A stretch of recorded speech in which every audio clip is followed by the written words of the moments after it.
polisi pasti punya bahan untuk mengungkap kasus ini supaya terang benderang. Ya. Jadi saya rasa itu. Siapa yang berada di balik kerusuhan itu? Ya seharusnya polisi punya data. Ya. Tinggal mau tidaknya dibuka, itu aja. Kan begitu itu. Oke. Saya ke Pak Iwan. Ini kebetulan hadir di Rakyat Bersuara, bisa disampaikan. Pak Iwan ini terima kasih dari Gerakan Cinta Prabowo, betul ya Pak? Boleh pakai itu Pak. Memang Ketua Umum Gerakan Cinta Audionya Prabowo. belum nyala ini. Pak. Sudah nyala audio. Oke, baik. Silakan Pak. Ya, saya H. Kurniawan. Saya juga. Atau minjem yang lain. Saya biar saya antar. Oke. Silakan Pak Iwan. Ya, saya H. Kurniawan yang kebetulan sampai hari ini saya Ketua Umum Gerakan Cinta Prabowo. Ya, saya berjuang bersama Prabowo ini kan dari tahun 2008 ya. Berjuang mengantarkan Bapak jadi presiden dan alhamdulillah dari 2008 2024 baru bisa beliau jadi presiden ya. Hampir 1 tahun untuk beliau jadi presiden. Sekaligus saya sampaikan ya. Soal ini Bang Iwan. Ya. Kebetulan tahun 2019 saya salah satu pelaku rusuh yang ditangkap tanggal 21 Mei 2019. Kerusuhan Bawaslu waktu itu. Ya. Oke. Ya. Anda sempat di penjara juga kalau nggak salah. 1 tahun saya. Oke. Ya. Saya angkat topi dengan polisi waktu itu, kenapa? Dalam hitungan jam, hitungan hari semua bisa terungkap, ya. Kalau polisi mau, tentunya kali ini bisa mengungkap itu dengan gampang. Ya. Polisi hebat kok, punya alat canggih. Ada cybercrime. Masa ngungkap dari tanggal 25 sampai hari ini belum ada aktor intelektualnya bisa ditangkap? Siapa dalangnya? Padahal Pak Prabowo sendiri sudah membuka ada kemungkinan ya perusuh ini dari teroris juga ada. Makar juga ada. Dulu dalam hitungan jam kami ketangkap semua. Berarti kan polisi benar-benar profesional. Dan waktu itu saya ingat kabar skripsi Pak Sigit ya, Kapolri yang sekarang ini. Masa untuk mengungkap kasus yang sudah tanggal 25 sampai hari ini sudah jatuh korban. Sama juga jumlahnya. Korban dulu 9 orang. 11 orang ya, maaf kalau saya lupa. Sekarang 9 orang terjadi di seluruh Indonesia. Tentunya polisi pasti punya bahan untuk mengungkap kasus ini supaya terang benderang. Ya. Jadi saya rasa itu. Siapa yang berada di balik kerusuhan itu? Ya seharusnya polisi punya data. Ya. Tinggal mau tidaknya dibuka, itu aja. Mau tidak atau dibuka? Iya. Bila perlu beri waktu kepada kepolisian. Kenapa? Bentar, ini agak serius pernyataannya. Kalau mau gitu ya. Iya. Kalau punya kemauan, artinya sekarang polisi tidak punya kemauan yang kuat untuk membuka ini? Ya kita buktikan. Kita kasih waktu. Ya saya bicara sebentar ya, Bang Aiman. Saya coba untuk merespon ya begini, bahwa memang ada sikap dari kepolisian, harusnya bukan kita sih tadinya, harusnya Pak Penasihat Kapolri. Ya, Pak Arianto tiba-tiba dipanggil oleh Pak Cuman Wakapolri. kita semua sudah mendengar bahwa Pak Kapolri sedang memburu siapa yang memberi dana dan lain sebagainya. Bahwa ada peristiwa 2019 kita juga ikuti. Tentu tidak bisa apple to apple bahwa memang ini sebanding betul dengan peristiwa 2019.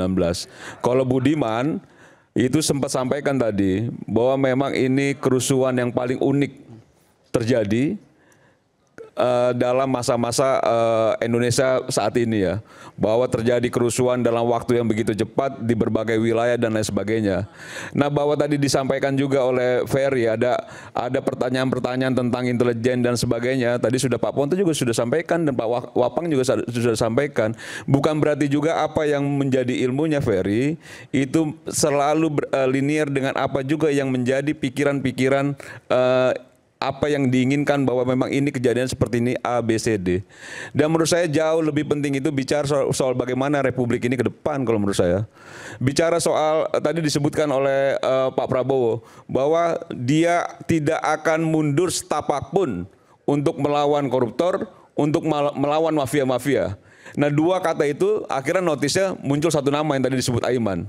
Mungkin juga muncul juga nama-nama lain. Itu dari media sosial dan juga tadi dari profiling yang kemudian saya baca mungkin dari. Mungkin juga muncul nama-nama lain yang ikutan dalam momentum yang dirasa juga bisa mendompleng kepentingan-kepentingan tertentu dirinya maupun kelompok-kelompoknya. Nah, kita bicara soal bagaimana dalang di balik kerusuhan amuk massa ini sudah mengorbankan 9 jiwa. 9 korban jiwa. Cuma itu nggak pertanyaan, tapi saya bertanya, kalau seandainya memang ditudingkan kepada yang bersangkutan, Reza Halid misalnya, bagaimana kemudian logikanya ia bisa mengatur semua? Itu belum terjawab. Artinya kan ini masih sumir. Iya, dan mungkin saja punya kemampuan-kemampuan yang kita juga sampai pada detik ini juga masih dalam pendalaman-pendalaman yang kita juga nggak tahu. Dan kita kan tidak juga bisa memberikan satu kebenaran yang belum kita pastikan berdasarkan fakta-fakta dan bukti-bukti Artinya kasus ini lapangan. cukup sulit, Anda mengatakan itu? Bukan cukup sulit, tapi sedang berproses kalau menurut saya. Sedang berproses. Ya, saya menjelaskan dulu yang tadi intelijen apa gimana? Boleh. Dan boleh. juga tadi pernyataan Ya, Pak Iwan. ya. Pak Iman. Pertama kalau kita lihat, ya, Oke. izin Bang. Tadi dari video, Iya. saya kira memang ini adalah merupakan pekerjaan intelijen. Saya kira dari kepolisian, dari TNI, saya kira memang punya cara-cara khusus bagaimana mendapatkan informasi. Semasa kita wartawan dulu, saya kira banyak anggota TNI, anggota Iya. polisi jadi Dan kita wartawan. bertukar data biasanya. Ya, ini adalah dalam rangka pengumpulan informasi, ya. Dan itu biasa dilakukan dan saya kira seluruh dunia juga melakukan seperti itu. Kenapa demikian? Karena memang ini adalah untuk menjaga agar apa yang menjadi misi dia itu tidak terjadi. Tapi ketika misalnya ketahuan, tadi mungkin dia moto-moto kemudian ditangkap oleh polisi. Siapa ini orang? Ini kayaknya bukan wartawan itu, bukan. Dan kemudian dia memperlihatkan kartunya dan itu sah saja.